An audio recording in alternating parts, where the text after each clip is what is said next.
देखकर नीलम वापस जाने लगती है, तभी नीलम का पल्लू खींचता है। शादी के 3 सालों में आज पहली बार आलोक ने मेरी पल्लू पकड़ी है। नीलम आलोक की तरफ मुड़ती है और देखती है कि पल्लू बेड से निकली कील में फंस गया था। क्या हुआ नीलम, तुम इस तरह मुस्कुराते हुए पीछे क्यों मुड़ी? गलती हो गई, मैं वो सोच बैठी जो जिंदगी में कभी हो ही नहीं सकता है। नीलम गुस्से से कमरे से निकल जाती है। थोड़ी देर के बाद आलोक और पूरा परिवार डाइनिंग टेबल पर आता है, जहां नीलम सभी को ब्रेड बटर जैम परोसती है। बहू, आज फिर ये ब्रेड बटर जैम? अरे हम देसी लोग हैं, कुछ नहीं तो रोटी सब्जी ही बना लिया करो। खा लीजिए पापा, भाभी ने सुबह सुबह ब्रेड बटर जैम बना दिया, यही बहुत बड़ी बात है। वरना भाभी का मुंह देखिए, गुस्से से लाल है पूरा।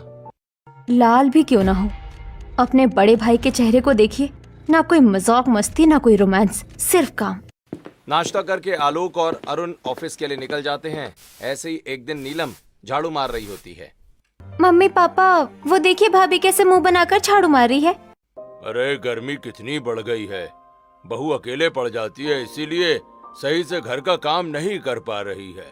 तो हमें अब अपने छोटे बेटे की शादी के बारे में सोचना चाहिए। सही कह रही हो, पर अभी उसकी इतनी कमाई नहीं है कि उस पर पत्नी की जिम्मेदारी डालें। ऐसे ही कुछ दिन बीतते हैं और एक शाम आलोक और अरुण ऑफिस से लौटते हैं। अरुण के हाथ अलग अलग फ्लेवर की आइसक्रीम होती है। क्या बात है अरुण भैया, आज आप आइसक्रीम लेकर आए हैं? वो आज अरुण का प्रमोशन और इंक्रीमेंट हुआ है। वाह देवर जी, ये तो बहुत अच्छी बात है। थैंक यू भाभी, ये लीजिए, मैं आपके लिए आपकी फेवरेट मैंगो फ्लेवर आइसक्रीम लाया हूँ। अरुण को पता है कि मुझे मैंगो फ्लेवर आइसक्रीम पसंद है, पर मैं गारंटी देती हूँ मेरे पतिदेव को ये बात पता तक नहीं होगी। उन्हें तो सिर्फ ये फाइल कहाँ है, वो फाइल कहाँ है, यही सब पता होता है। जी, अब तो हमारे अरुण की सैलरी भी बढ़ गई, अब तो हम अपने बेटे की शादी करवा सकते हैं ना? अरे हाँ हाँ, क्यों नहीं भाई। अरुण बेटा तैयार हो जा, अब हम तेरे लिए लड़की ढूंढना शुरू करेंगे। अरुण, तू कल ऑफिस आने से पहले मंदिर चले जाना। मम्मी पापा आप भी साथ चले जाइएगा। अगले दिन अरुण रामलाल और शारदा के साथ गणेश जी के मंदिर पहुंचता है। मंदिर में कदम रखते ही उसकी नजर मॉडर्न सलवार सूट में आरती गा रही शिवानी पर पड़ती है। जय गणेश जय गणेश जय गणेश देवा, माता जाकी पार्वती पिता महादेवा। जय गणेश जय गणेश जय गणेश देवा। वाह बेटी वाह, इस मॉडर्न जमाने में भी तुम हमारे कल्चर को नहीं भूली हो और ना ही पिछड़ी सोच रखती हो। शाबाश। थैंक यू पंडित जी, आपकी प्रसाद सब में बांट दीजिएगा, मैं चलती हूँ। वाओ, कितनी अच्छी आवाज है और मॉडर्न एरा में traditional touch, beautiful mix. Arun की एक झलक देखते हुए शिवानी मंदिर से निकल जाती है। पंडित जी, कौन थी ये लड़की? जी, ये लड़की तो साक्षात देवी का अवतार है। अगर शिक्षा की बात करें तो माँ सरस्वती के आशीर्वाद से फाइनेंस की पढ़ाई की है, और स्वाद की बात करें तो हाथों में माँ अन्नपूर्णा का आशीर्वाद है। इसके हाथों से बनाया प्रसाद भक्त मांग मांग कर खाते हैं, और व्यवहार माँ दुर्गा की तरह शांत है तो निर्मल पानी, और गुस्सा हुई तो सुनामी। अरुण, मैं इस लड़की को अपने घर की बहू बनाना चाहती हूँ, बोल करेगा इससे शादी? हाँ हाँ माँ, पर पहले उस लड़की से तो पूछना पड़ेगा ना। पंडित जी, क्या आप हमारे बेटे अरुण के रिश्ते की बात इस लड़की से चलवा सकते हैं? जी बिल्कुल, जोड़ों को मिलवाना तो हम ब्राह्मणों का काम है। अरुण अपनी फोटो और बायोडेटा पंडित जी को दे देता है, और अगले दिन पंडित जी कृष्णलाल और मीनाक्षी के घर पहुंचते हैं और सभी सोफे पर बैठते हैं। बताइए पंडित जी, आज हमारे घर कैसे आना हुआ? जी, शिवानी बेटी के लिए एक लड़के का रिश्ता आया है। शिवानी बेटी ने कल उसे मंदिर में भी देखा होगा। कहीं पंडित जी उस क्यूट लड़के की बात तो नहीं कर रहे हैं? पंडित जी अरुण की फोटो और बायोडेटा सभी को दिखाते हैं। अरे वाह भाई वाह, लड़का तो अच्छे परिवार खानदान का लग रहा है और अच्छी जॉब भी करता है। ऐसा ही तो लड़का चाहिए था हमें अपनी बेटी के लिए। पंडित जी, आप उन्हें हमारे घर बुलाइए, हम शादी की बात करेंगे। अगले दिन अरुण अपने पूरे परिवार के साथ शिवानी के घर आया होता है। जी, तो रिश्ता तय रहा, हम चट मंगनी पट ब्याह करवाएंगे। जी जी बिल्कुल, हमें मंजूर है, बच्चों को भी ये रिश्ता मंजूर है, तो अब मंडप बांधने में देर किस बात की? जब एक भाई ऐसा है तो दूसरा भाई कैसा ही होगा। लगता है शादी के बाद देवरानी जी भी देवर जी से परेशान ही रहेंगी। दोनों परिवार की रजामंदी से अरुण और शिवानी की शादी तय हो जाती है। ऐसे ही कुछ दिन बीतते हैं और तय तारीख के दिन अरुण और शिवानी की शादी हो रही होती है। शादी में आए सभी कपल फोटोज खिंचवा रहे होते हैं। वहीं नीलम। सभी कपल शादी में कितना एंजॉय कर रहे हैं, पर ये आलोक कहाँ है? आलोक दोनों कानों पर फोन लगाए बात कर रहा होता है। हाँ हाँ भैया, दूल्हे की गाड़ी को गुलाबों के फूल से ही सजाना है। नहीं नहीं बॉस, आपको गाड़ी सजाने को नहीं कह रहा हूँ। और वो फाइल मैं कल सुबह सेल्स डिपार्टमेंट को दे दूंगा। कभी कभी सोचती हूँ इन्हें अपने काम से ही शादी करनी चाहिए थी, तब ये एक अच्छे पति बनते। ऐसे ही अरुण और शिवानी की शादी होती है। पूरे परिवार के साथ शारदा आरती की थाली लिए घर के दरवाजे पर खड़े होते हैं और अरुण गाड़ी का दरवाजा खोलकर शिवानी को बाहर उतारता है और शिवानी का हाथ पकड़कर दरवाजे पर आता है। देख रहे हैं आप लोग, आज तक कभी घर में भैया ने इतनी अच्छी प्रिंसेस ट्रीटमेंट किसी को नहीं दी है। मैं भी जब इनकी बाइक पर बैठती हूँ, फुटस्टेप मैं खुद खोलती हूँ और यहाँ अपनी बीवी के लिए दरवाजा खोला जा रहा है। चुप कर, नजर मत लगा देना मेरे बेटे बहू को। मेरा भी तो गृह प्रवेश हुआ था, पर मेरे गृह प्रवेश में आलोक ने ऐसी प्रेजेंस नहीं दिखाई थी। पर कोई बात नहीं, नई नई शादी हुई है, मैं भी देखती हूँ कब तक चलता है ये सब। आखिरकार सारे मर्द होते तो एक जैसे ही हैं। छोटी बहू, दाहिने पैर से कलश गिराकर गृह प्रवेश करो। शिवानी दाहिने पैर से कलश गिराकर गृह प्रवेश करती है और फिर नीलम और प्रीति शिवानी को कमरे में पहुंचा देती हैं। तुमने मेरे लिए गाड़ी का दरवाजा क्यों खोला और मेरा हाथ पकड़कर मुझे दरवाजे तक क्यों लेकर आए? सॉरी, तुम्हें बुरा लगा क्या? वो मैंने देखा कि तुम्हारा लहंगा बहुत भारी है और तुम बहुत थक गई हो, इसलिए मैंने ऐसा किया। नहीं नहीं, मुझे बुरा नहीं लगा, बल्कि मुझे अच्छा लगा। Thank you so much. दोस्ती में no sorry no thank you. दोस्ती? पर हम तो हस्बैंड वाइफ है ना। हम दोनों एक अच्छे हस्बैंड वाइफ तब तक नहीं बन सकते जब तक हम बहुत अच्छे दोस्त नहीं बन जाते। और एक बहुत अच्छा दोस्त बनने के लिए जरूरी है गुड कन्वर्सेशन। पर हमारे फर्स्ट नाइट में ही, हमारी पहली बात में ही मिसअंडरस्टैंडिंग क्रिएट हो गई। हमें अच्छा कन्वर्सेशन कैसे होगी? शिवानी का ये सवाल सुनकर अरुण अलमारी से एक डायरी निकालकर एक ड्रॉर पर रख देता है। हमारी बातों से होने वाली मिसअंडरस्टैंडिंग तो धीरे धीरे खत्म हो जाएगी, बट इन फ्यूचर कभी भी हम में से किसी को भी एक दूसरे की कोई बात या कोई बिहेवियर या फिर कोई आदत अच्छी ना लगे तो वो इस डायरी में लिख देगा और दूसरा उसे सुधारने पर काम करेगा। ये आइडिया तो बहुत अच्छा है, क्योंकि कई बार लोग बात मन में रख लेते हैं और रिश्ते बिगड़ते रहते हैं। बातें करते हुए शिवानी और अरुण अच्छे दोस्त बन जाते हैं और बातों बातों में ही रात बीत जाती है। अगली सुबह शिवानी अच्छे से तैयार होकर हॉल में आती है। वो देखिए जेठानी जी, आपकी देवरानी किस भांति किसी राजकुमारी की सौंदर्य की मूर्ति लग रही है। ननद जी, कल रात को वेब सीरीज की जगह रामायण या महाभारत देखी थी क्या? यह अपनी ब्यूटीफुल भाभी को देखकर तेरा दिमाग हैंग हो गया है। वाह भैया, मम्मी पापा के सामने बीवी की तारीफ अच्छा है। वैसे भाभी, आज आपकी पहली रसोई है, क्या बनाएंगी आप अपनी पहली रसोई में? देवर जी को देवरानी जी बड़ी सुंदर लग रही है ना। आज पहली रसोई में ही देवरानी जी को उबले हुए आलू की तरह उबाल दूंगी, फिर देखती हूँ देवर जी कितनी तारीफ करते हैं देवरानी जी की। देवरानी जी, आपकी शादी से पहले आपके खाने की बहुत तारीफ सुनी है, तो आज आप मेरे लिए दही बड़े, गुलाब जामुन, पुलाव और आलू दम बनाइएगा।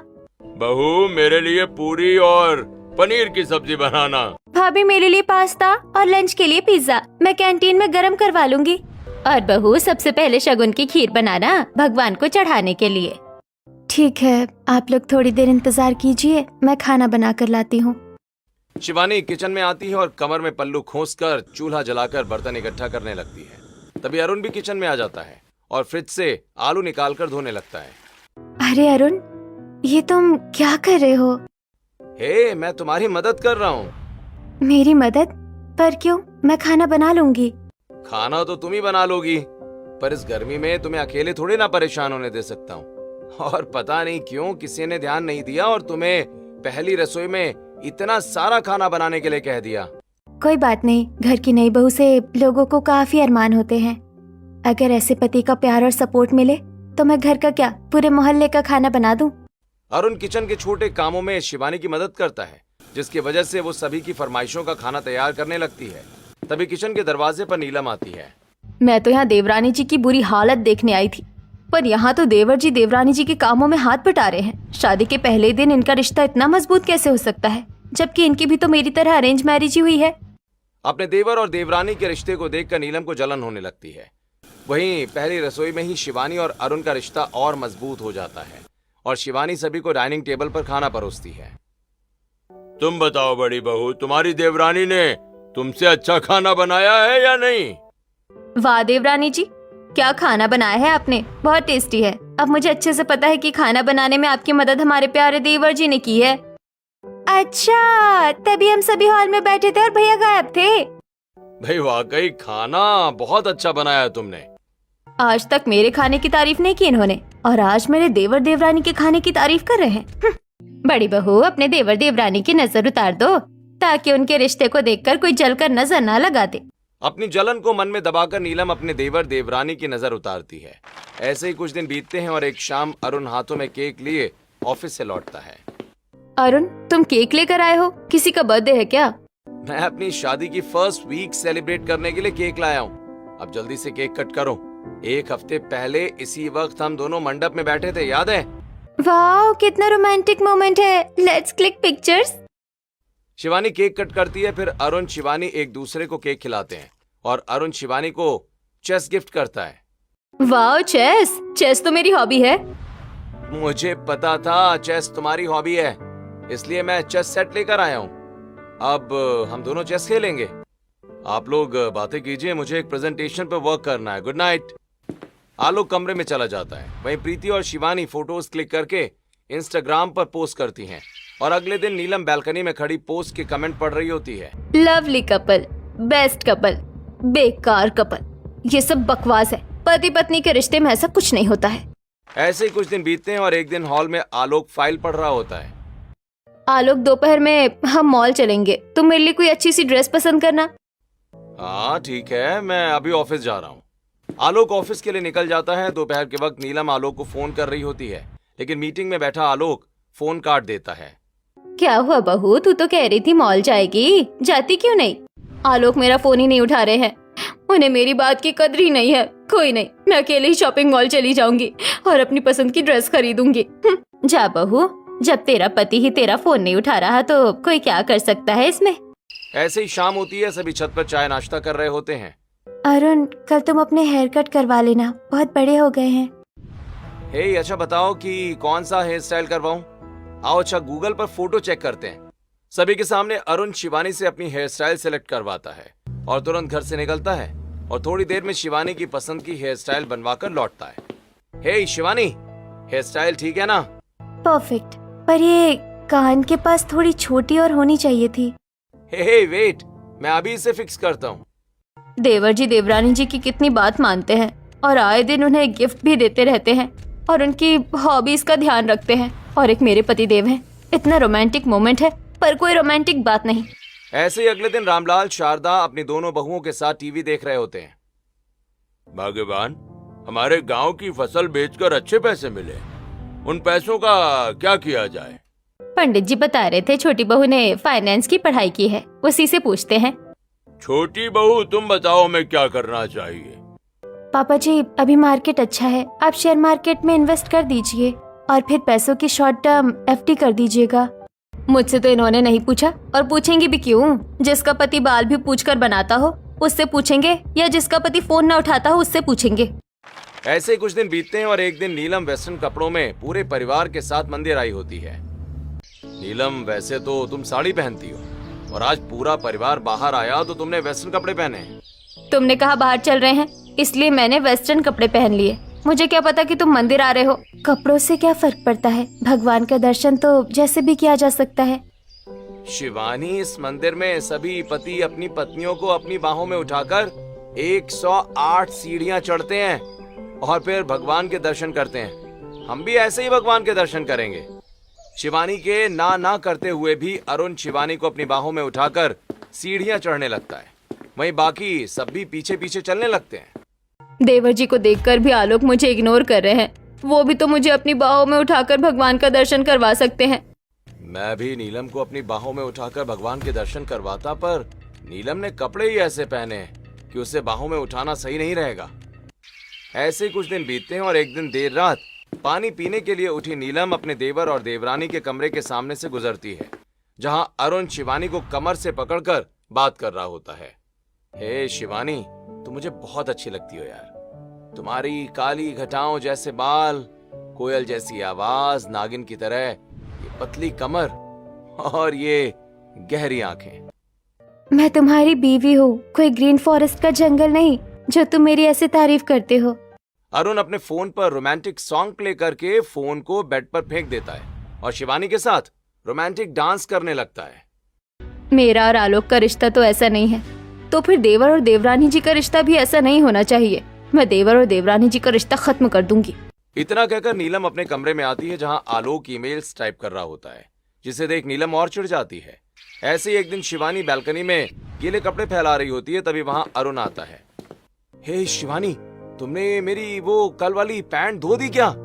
अरे उसमें एक कागज था जिसमें मैंने एक इम्पोर्टेंट क्लाइंट की ईमेल आईडी लिखी थी। सॉरी अरुण, मैंने तुम्हारी जेब चेक नहीं की और तुम्हारे सारे कपड़े धो दिए हैं। अब तो वो कागज खराब हो गया होगा। अच्छा कोई बात नहीं, मैं दोबारा उसके ऑफिस जाकर ईमेल आईडी ले लूंगा। नीलम छिपकर अपने देवर और देवरानी की बातें सुन लेती है और अगले दिन अरुण ऑफिस जाने के लिए अपनी बाइक स्टार्ट कर रहा होता है, तब नीलम अरुण के पास आती है। क्या हुआ भाभी, मैं कुछ भूल रहा हूँ क्या? नहीं देवर जी, वो मैं आपको ये बताने आई हूँ कि जो ईमेल वाली प्रॉब्लम हुई थी वैसी प्रॉब्लम दोबारा कभी मत कीजिएगा। देवरानी जी बहुत गुस्सा हो रही थी। नहीं भाभी, शिवानी कहाँ गुस्सा हो रही थी? आपके जाने के बाद मैंने उन्हें कहते सुना कि बिल्कुल बेवकूफ पति मिला है मुझे। फोन के जमाने में कागज में ईमेल कौन लिखता है और लिखकर जेब में कौन छोड़ता है? पता नहीं अपनी कंपनी का क्या हाल करेगा। शिवानी ने ऐसा कहा? अच्छा रुकिए भाभी, मैं अभी उससे बात करता हूँ। नहीं देवर जी, उस वक्त वहाँ कोई नहीं था। अब आप अगर देवरानी से कुछ पूछेगा तो देवरानी समझ जाएंगी और कहेंगी कि जेठानी जलकर देवर और देवरानी का रिश्ता खराब कर रही है। आप बस इन सब बातों का ध्यान रखिए। अरुण नीलम की बात मान जाता है और दोपहर के वक्त नीलम शिवानी के कमरे में आती है। जेठानी जी, कुछ चाहिए क्या आपको? हाँ, वो सर दर्द की दवाई चाहिए थी। वैसे बहुत सारे परफ्यूम रखे हैं आपने। हाँ, ये अरुण हर हफ्ते 10 दिन में मुझे एक नया परफ्यूम गिफ्ट करते हैं। हाँ, मैंने देवर जी को फोन पर अपने दोस्त से बात करते हुए सुना था। वो कह रहे थे कि उन्हें आपकी बॉडी की नेचुरल स्मेल पसंद नहीं है। क्या? ये बात मुझे बताने की जगह अरुण अपने दोस्त को बता रहा था। अरुण ने गलत किया। मैं आज शाम को बात करती हूँ। देखिए देवरानी जी, आपको जो करना हो वो कीजिए, पर देवर जी से इस बात पर बात मत कीजिएगा। ये बात उन्होंने अपने दोस्त से कही है। मैंने तो सुन लिया था, तो आपको बता दिया था कि देवर और देवरानी का रिश्ता खराब ना हो। अब अगर आप देवर जी से इसके बारे में बात करेंगी तो मेरा और देवर जी का रिश्ता खराब हो जाएगा। नीलम अपने देवर और देवरानी के रिश्ते के बीच पहली सेंध लगा देती है। अब अरुण और शिवानी एक दूसरे से मुंह बना लेते हैं और कुछ दिनों के बाद अरुण एक गिफ्ट शॉप पर आता है। आज हमारी शादी को 1 महीना हो गया है और कुछ दिनों से मैंने शिवानी से सीधे मुंह बात भी नहीं की है। अब भूल जाता हूँ उस बात को और रिश्ते में आगे बढ़ता हूँ। वैसे भी लड़कियां माफी मांगते हुए अच्छी नहीं लगती हैं।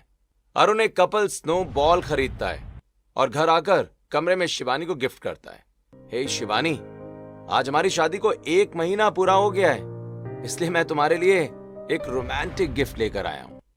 Thank you so much Arun, तुम हर स्पेशल डे को मेरे लिए और स्पेशल बना देते हो। I love you. I love you too. Arun के बढ़ाए कदम से अरुण और शिवानी का रिश्ता एक बार फिर ठीक हो जाता है। वहीं दरवाजे के पीछे छिपी नीलम ये सब देखती है और अगले दिन चुपके से अपने देवर देवरानी के कमरे में आती है। मैं अपने देवर और देवरानी का रिश्ता ठीक नहीं होने दूंगी। इतना कहकर नीलम अरुण का दिया हुआ गिफ्ट चुरा लेती है और एक रविवार अरुण कमरे की साफ सफाई कर रहा होता है, तभी नीलम और प्रीति आती हैं। वाह, देवर जी देवरानी जी की हेल्प की जा रही है। जरा ये सब अपने बड़े भैया को भी सिखाइए। भाभी, शिवानी कहाँ है? मैंने उसे एक गिफ्ट दिया था, वो मुझे नहीं मिल रहा है। भाभी तो छोटे से प्लास्टिक में कूड़ा फेंकने गई है। देवर जी, किसी को वही गिफ्ट दिया जाता है जो उसे पसंद आए, तभी आदमी उस चीज को अपने पास रखता है, वरना कूड़े में फेंक देता है। बड़ी भाभी, ये क्या बकवास कर रही हैं आप? भैया, आप भाभी को आने दीजिए, उनसे पूछिएगा। नहीं, अगर मैं उससे पूछूंगा तो वो एम्बैरस हो जाएगी। मैं हमारी डायरी में लिख देता हूँ, वो खुद ब खुद मुझसे बात कर लेगी। अच्छा, तो इन दोनों ने अपने रिश्ते को बनाए रखने के लिए एक डायरी बनाई है। अब मुझे एक और नाजुक कड़ी मिल गई इनके रिश्ते को तोड़ने के लिए। अरुण डायरी में शिवानी के लिए नोट लिखता है और शिवानी के कमरे में आते ही कमरे से निकल जाता है। तभी नीलम कमरे में आती है। देवरानी जी, जरा अपने बाथरूम का नल चेक कीजिए। मेरे बाथरूम के नल की तरह वो भी लीक कर रहा है क्या? क्या टैप लीक हो रहा है? रुकिए, मैं अभी चेक करती हूँ। जैसे ही शिवानी बाथरूम में जाती है, नीलम तुरंत डायरी का पन्ना फाड़कर खा जाती है। तभी शिवानी बाथरूम से बाहर आती है। नहीं जेठानी जी, मेरे बाथरूम का टैप तो लीक नहीं कर रहा है। वैसे आप अचानक क्या खाने लगी? मैं कहाँ कुछ खा रही हूँ, वो जो खाया था उसे दांत से निकाल रही हूँ। अच्छा ठीक है, मुझे प्लम्बर को बुलाना है, मैं चलती हूँ। इतना कहकर नीलम कमरे से निकल जाती है। ऐसे ही कुछ दिन बीतते हैं और एक दिन हॉल में। ए जी, जरा मेरे साथ चलिए, मुझे अपनी साड़ी में फॉल पिको करवाना है और आपका कुर्ता भी फिट करवाना है। अरे भाग्यवान, किसी और दिन चलते हैं ना, बाहर बहुत तेज धूप है। अरे गर्मी का समय है, धूप तो रोज ही रहेगी और शाम को वो औरत दुकान नहीं खोलती है। अभी चलिए। देवरानी जी का नाम फंसा देती हूँ। करेंगी तो काम बिगाड़ कर उनका नाम खराब करूंगी और नहीं करेंगी तब छोटे काम का ताज देकर नाम खराब करूंगी। मम्मी जी, पापा जी, कहाँ आप दोनों इतनी तेज धूप में बाहर काला कौवा बनने जा रहे हैं? हमारी देवरानी जी है ना, उन्हें तो बहुत अच्छी सिलाई आती होगी, इनसे करवा लीजिए। सच बहू, ले तू ही कर दे। नहीं, मुझे सिलाई कढ़ाई करना नहीं आता, मैं सिर्फ खाना अच्छा बना लेती हूँ। इसके अलावा और कोई खास स्किल नहीं है मुझ में, और सिलाई तो बिल्कुल भी नहीं। अच्छा, वो मुझे लगा कि आपको सिलाई करना भी आता होगा। अरे कोई बात नहीं, हम दोनों टेलर से ही करवा लेते हैं। इतना कहकर रामलाल घर से निकलते हैं और तेज धूप में थोड़ी देर के बाद दोनों पसीने से तरबतर और थकी हालत में रामलाल और शारदा घर लौटते हैं। ऐसे ही आज का दिन बीतता है और अगले दिन नीलम प्रीति के कमरे में आती है। ननन जी बाथरूम में नहा रही है और ये बेड पर रखी हुई है उनकी आज की ड्रेस, और आज उन्हें कॉलेज भी जाना है। अगर ऐसे में ननन जी की ड्रेस किसी कोने से फटी हो तो वो देवरानी जी उसे जरूर सिलेंगी। नीलम ब्लेड से प्रीति की ड्रेस पर कुछ छोटे कट्स लगाकर नीलम के कमरे से चली जाती है और प्रीति नहाकर कमरे में आती है और अपनी ड्रेस उठाती है। अरे ड्रेस में कट कब लग गई? आज तो मुझे यही ड्रेस पहननी है। अब क्या करूं? हाँ, छोटी भाभी से सिलवा लेती हूँ, मुझसे तो सुई में धागा भी नहीं जाता है। तभी प्रीति शिवानी के कमरे में आती है। भाभी, जल्दी से मेरी इस ड्रेस पर लगी हुई कट सिल दीजिए, मुझे ये पहनकर कॉलेज जाना है। ननन जी, मुझे सिलाई तो नहीं आती, पर यूट्यूब पर देखकर ट्राई करती हूँ। शिवानी यूट्यूब देखकर प्रीति की ड्रेस सिलने लगती है और थोड़ी देर के बाद प्रीति अपनी ड्रेस पहनकर हॉल में आती है। मम्मी जी, ननन जी की ड्रेस सिली हुई लग रही है क्या? हाँ, पर प्रीति को तो सुई में धागा तक डालने नहीं आता है, तो फिर इसकी ड्रेस किसने सिली? ननन जी, आपकी ड्रेस किसने सिली है? छोटी भाभी ने। ठीक है, मैं अपने कॉलेज जा रही हूँ। बहू ने तो कहा था उसे सिलाई नहीं आती, और आज प्रीति के कपड़े सिल रही है। उस वक्त देवरानी जी का मन नहीं रहा होगा, और फिर वो ननन जी के साथ तो वो मॉडर्न एरा एक्सप्लोर कर सकती है, आपके साथ तो उन्हें कोई फायदा नहीं होगा शायद, इसलिए। अगर बहू को हमारा काम नहीं करना था तो साफ मना करना चाहिए था ना, इस तरह झूठ नहीं बोलना चाहिए था। खैर, बहू की मर्जी, वैसे भी हम उसे टोकने नहीं जा रहे हैं। ऐसे ही कुछ दिन और बीतते हैं। एक दिन नीलम किचन में आती है और फ्रिज के सारे अंडे और पनीर छिपा देती है। तभी शिवानी किचन में आती है और फ्रिज खोलती है। फ्रिज में अंडे और पनीर दोनों ही नहीं है। अब मैं अरुण के लिए नाश्ता कैसे बनाऊं? देवरानी जी, हमारे देवर जी कुछ भी खा लेते हैं, आप उनके लिए ब्रेड बटर जैम बना दीजिए। हाँ भाभी, और कुछ तो है नहीं, यही बनाना पड़ेगा। नीलम के कहने पर शिवानी सभी के लिए नाश्ते में ब्रेड बटर जैम तैयार करती है और नीलम सभी को परोसती है। नीलम, आज खाना तुमने बनाया है क्या? नहीं, आज खाना देवरानी जी ने बनाया है। क्या शिवानी ने खाना बनाया है, वो भी ब्रेड बटर जैम? शिवानी रोज मेरे लिए कुछ अच्छा नाश्ता बनाती थी, पर आज सुबह सुबह वो भी भाभी की तरह ब्रेड बटर ही बना रही है। ऐसे ही एक दिन नीलम चुपके से शिवानी के कमरे में आती है और अरुण की प्रेस की हुई शर्ट अपने हाथों से मरोड़कर शर्ट पर गहरी सिलवटें बना देती है। देवर देवरानी का रिश्ता चाहे जितना भी मजबूत क्यों ना हो, पर मेरी ये छोटी छोटी सेंध उनके रिश्ते को खोखला कर देंगी। इतना कहकर नीलम कमरे से निकल जाती है और अरुण बाथरूम से आकर अपनी शर्ट देखता है। भाई, किसी ने सही कहा है, शादी के कुछ दिन 4 दिन की चांदनी होते हैं और इन दिनों में पत्नी को ज्यादा प्यार भी नहीं जताना चाहिए। वरना फिर यही सब होता है। अब शिवानी मेरे कपड़े भी प्रेस नहीं कर रही और ना ही मुझसे कह रही है कि तुम खुद कर लेना। अब मैं शिवानी के चक्कर में नहीं रहूंगा, मैं खुद अपने काम कर लिया करूंगा, वरना ऑफिस के लिए रोज लेट हो जाऊंगा। अरुण खुद अपने ऑफिस की शर्ट प्रेस करके पहन लेता है। ऐसे ही कुछ दिन बीतते हैं और आज अपने देवर देवरानी के टूटे रिश्ते को देख नीलम ने मूंग की दाल का हलवा बनाया होता है। वाह नीलम, आज तुमने मूंग दाल का हलवा बनाया है। मुझे मूंग दाल का हलवा बहुत पसंद है। तो फिर खाइए ना, मैंने बहुत सारा मूंग दाल का हलवा बनाया है। अब मेरे देवर और देवरानी के रिश्ते पर एक आखिरी चोट करनी है, इस खुशी में पार्टी तो बनती है। नीलम ये सोच ही रही होती है कि तभी शिवानी किचन से दही बड़े लेकर आती है और सभी को परोसती है।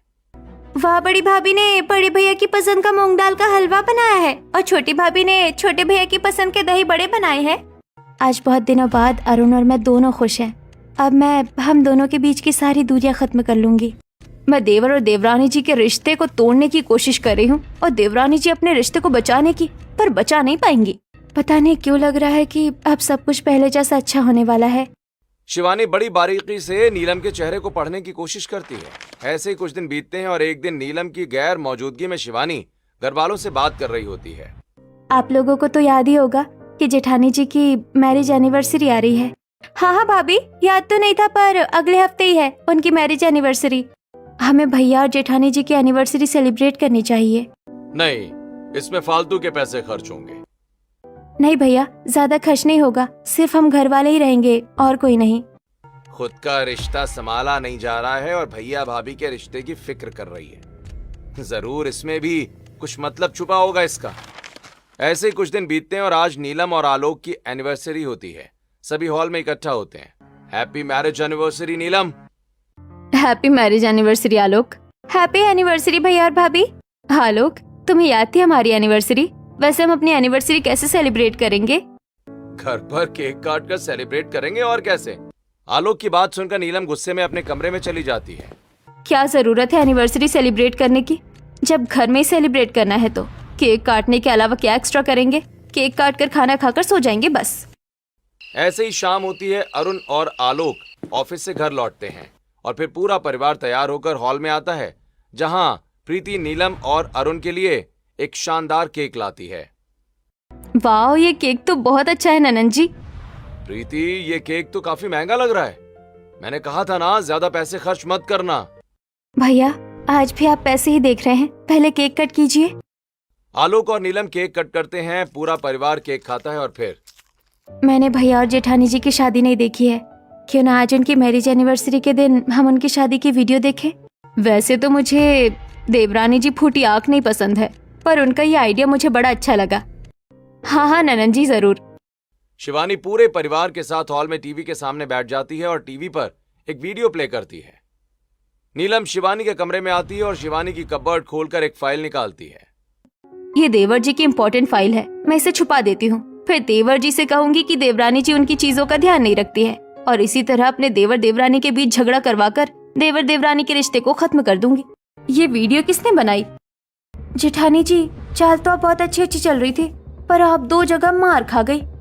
एक, अरुण और मेरे बीच अनबन देखते ही आपका खुश हो जाना, और मेरी तारीफ करते देख आपका मुंह उतर जाना। और मैंने अपनी अलमारी में अपने महंगे गहने रखे हैं, इसलिए मैंने वहाँ एक छोटा सा कैमरा भी लगा रखा था, ताकि अगर कभी कोई चोर उचक्का गहने चुराने की कोशिश करे तो मेरे पास सबूत हो। पर इस छोटे से कैमरे ने मेरे और अरुण के रिश्ते को बचाकर आपका पर्दाफाश कर दिया। भाभी, आप ऐसा भी कर सकती हैं। आपने ऐसा क्यों किया? इतना ही नहीं, जेठानी जी ने हमारी डायरी के पन्ने भी फाड़े हैं। इतना कहकर शिवानी अपने और अरुण की डायरी लेकर आती है और सभी को डायरी दिखाती है।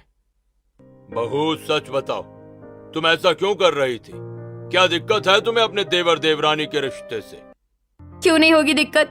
देवर जी देवरानी जी की केयर करते थे, उनकी बात सुनते थे, उन्हें गिफ्ट देते थे, उनके साथ क्वालिटी टाइम स्पेंड करते थे। और मेरे पति चाय कहाँ है, प्रेजेंटेशन तैयार करनी है, लंच कहाँ है, यही सब करते थे। इसलिए देवर जी और देवरानी जी को देखकर मेरे मन में जलन पैदा हुई और मैंने तय किया कि मैं अपने देवर देवरानी का रिश्ता पूरी तरह से खत्म कर दूंगी। नीलम, मुझे यकीन नहीं हो रहा कि तुम इतनी घटिया औरत हो जो अपने देवर देवरानी के रिश्ते से जलती हो। मुझे माफ कर दीजिए आप लोग, मुझसे गलती हो गई। बहू, तुमने हमें भी अपनी देवरानी के खिलाफ भड़काने की कोशिश की थी। नीलम, तुम अपने मायके चली जाओ। इस वक्त मैं तुमसे कोई बात करने के मूड में नहीं हूं। अगर तुम यहां रही तो कहीं हमारा रिश्ता खराब ना हो जाए। नीलम रोते हुए अपना सामान पैक करती है और मायके चली जाती है। भैया, जेठानी जी ने जो किया सो किया, पर गलती आपकी भी है। माना आप घर के बड़े बेटे हैं और अपना फ्यूचर सिक्योर करना चाहते हैं, पर इसका मतलब ये तो नहीं कि अपना प्रेजेंट खराब कर दें। आगे आप पर बच्चों की जिम्मेदारी आएगी, उनके बाद और भी जिम्मेदारियां बढ़ेंगी। फिर आप जेठानी जी को क्वालिटी टाइम कब दीजिएगा? इसी तरह 1 महीना बीतता है। नीलम अपने मन की सारी जलन मिटाकर ससुराल लौट आती है, जहां आलोक ने कमरे के दरवाजे पर फूलों से हार्ट शेप वेलकम बनाया होता है और पूरा कमरा अपनी और नीलम की तस्वीरों से सजाया होता है। नीलम, मुझे माफ कर दो यार, मैं कभी तुम्हें समझ ही नहीं पाया, पर अब मैं हर संडे तुम्हें वक्त दूंगा। अब दोनों देवरानी जेठानी अपने पति और परिवार के साथ हंसी खुशी जीवन बिताती हैं।